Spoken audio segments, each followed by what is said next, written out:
problématique pour l'équipe de France, cette affaire de nez cassé de Kylian Mbappé ou pas? Je crois qu'on souriait de la chanson. On ne souriait pas de l'état de Kylian, de ce qui lui arrive, évidemment. On ne se permettrait pas.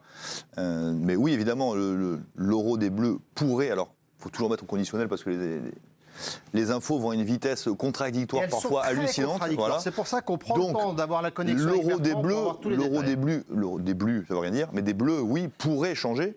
Alors, pour le meilleur ou pour le pire, on ne sait pas. Mais effectivement, je pense que l'euro des... Enfin, on enfonce une porte ouverte, mais l'euro des Bleus, avec ou sans Kylian, ne sera pas le même, évidemment. Et évidemment, Jérôme Bertrand est cette fois connecté avec nous. Comment ça va, Bertrand?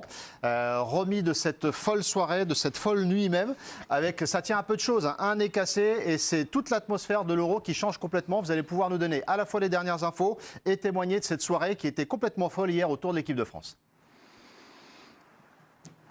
Bonjour Messeoud, bonjour tout le monde. Oui, la nuit a été courte, mais non pas qu'on ait festoyé à Düsseldorf, mais l'actualité était extrêmement chargée. On a évidemment toute la nuit, ce serait exagéré, mais une bonne partie de la nuit cherchait à comprendre et à savoir comment allait le nez. Il y a la cuisse de Zidane et il y a à présent le nez de Kylian Mbappé. Et donc les informations, on va vous les donner. Mais oui, le récit de cette soirée, c'est que c'était extrêmement particulier puisque sur un contact qui semblait, vu du stade à ce moment-là, un petit peu anodin, puis on voit Mbappé qui reste au sol. On se dit, bon, ça peut parfois lui arriver. Et moi, c'est au moment où le gardien autrichien Pence a commencé à s'agiter alors que son équipe était en train d'attaquer et qu'ils étaient menés, et que quand je vois qu'il fait des grands gestes en disant vite, arrêtez le jeu, je me suis dit qu'à ce moment-là, il y avait grand danger. Et c'est depuis ce moment-là que la France du foot est extrêmement inquiète.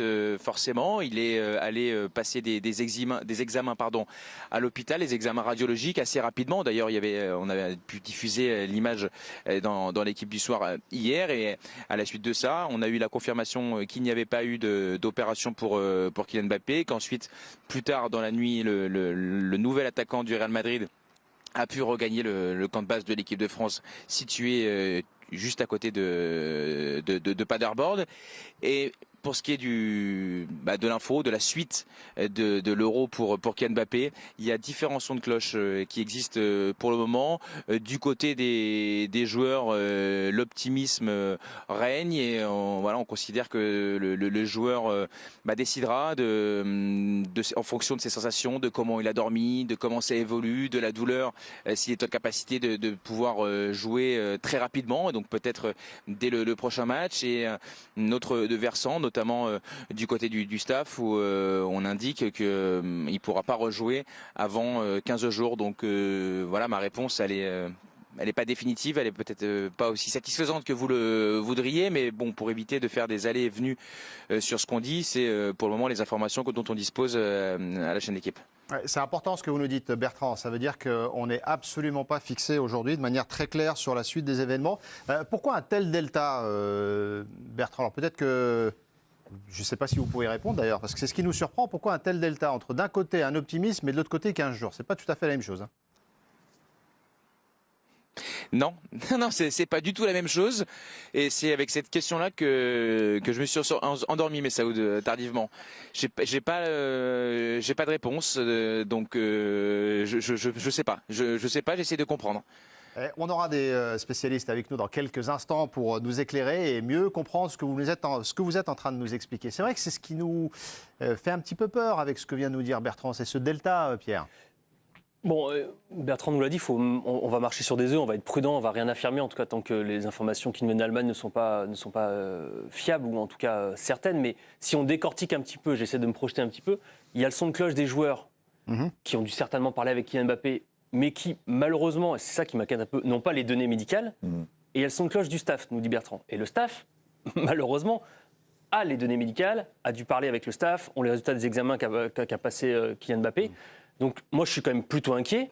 Je ne sais pas, ce sera peut-être contre les Pays-Bas vendredi son retour, ou peut-être pour un éventuel 8e de finale.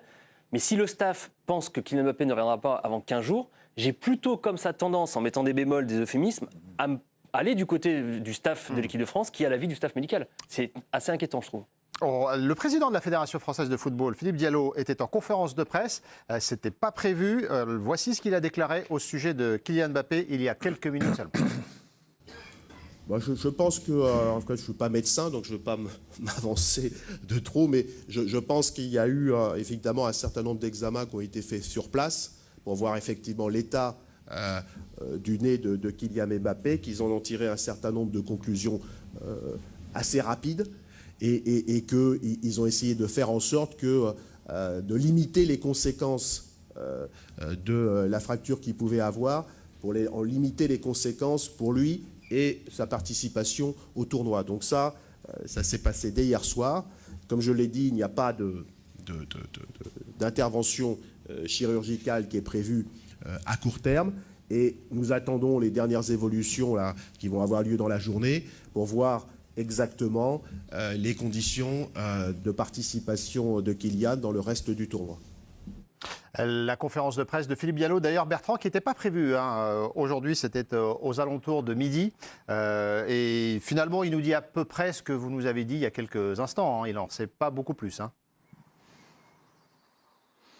Oui, forcément. Et bon, c'est assez légitime aussi qu'il n'ait pas envie de s'avancer parce que, bon, de toute manière, il faut voir comment le joueur réagit. Je suppose et je lui souhaite qu'il ait quand même pu dormir un petit peu. Ils se sont tous endormis très tard, donc il ne doit pas être réveillé depuis plusieurs heures non plus. Donc il faudra voir comment la nuit s'est passée. Enfin, je ne suis pas médecin, mais il y a sans doute des étapes à la suite d'une telle blessure. Donc ouais, on en saura plus au fur et à mesure que les heures avancent. La difficulté pour nous, c'est de ne pas céder à cette frénésie et à ne pas dire des choses qui pourraient ensuite être infirmées. Mais pour répondre à ce que disait Pierre, moi je comprends parfaitement ce que dit Pierre, mais Mbappé, il était avec le médecin de l'équipe de France, donc il sait aussi ce que le médecin lui a dit.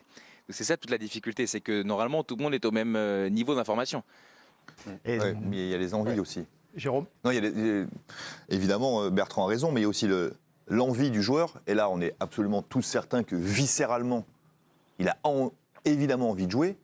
Quand on dit qu'il n'y a pas d'opération, attention, on ne dit pas que la blessure ne nécessite pas d'opération. Ça veut dire qu'on la reporte. Exactement. On dit qu'il y aura opération, mais que pour l'instant, le choix a été fait pour le bien-être sportif des Bleus, coûte que coûte, que Kylian ne se fasse pas opérer pour pouvoir être remis sur pied le plus rapidement possible. Parce qu'on sait très bien qu'opération, c'était... Là, il y avait un temps médical à respecter qui était incompressible, qui était à peu près de 20-25 jours. On le sait, tous les médecins... tous les médecins nous l'avaient dit hier, et là, pour le coup, tout le monde s'accordait. Donc, il y a l'envie du joueur, et je pense que c'est dans ce sens-là où Kylian a dû dire aux autres joueurs, moi, les gars, si je peux jouer, je jouerai.